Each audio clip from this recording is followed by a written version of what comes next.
We are live at the mouth of Mimico Creek, and if you take a look down here, you can see an oily sheen sitting on top of the water. So we're located about 500 meters away from Lake Ontario, and right now underflow dams are being used to help prevent toxic sludge from last Friday's industrial fire from seeping into the lake. I think everybody should be concerned. Residents have been stopping by Humber Bay Park to check it out for themselves. There's a sheen here, little bits of scum around the edges. And you can see the oily sort of glisten, oily so glisten. I mean, it was a week ago. I don't know when this scum came down, but it's come a long way.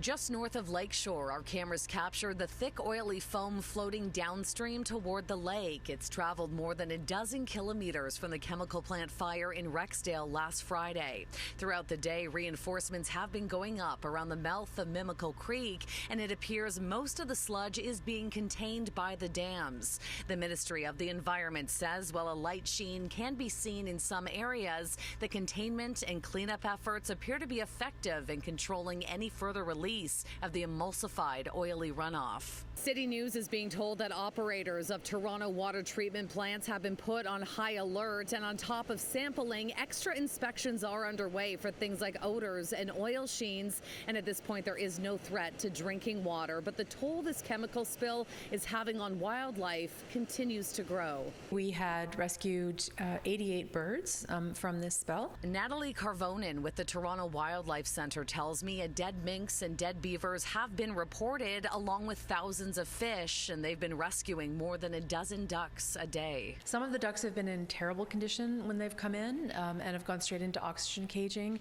and actually 10 ducks so far have died, have been in that bad condition. Unfortunately, we fear that with each passing day, animals coming in will probably be in worse condition, presumably because it's an extra day that they've had the contaminants on them, and they're always trying to preen it off themselves or clean it off themselves, which means that they're essentially eating it too. Now, the Toronto Wildlife Centre that's tackling these rescues is a charity organization and says lots of tips are coming in from the public about animals in distress, and also says that they will continue following up on those tips. As for the cleanup for this chemical spill, I'm being told it could take a few more weeks.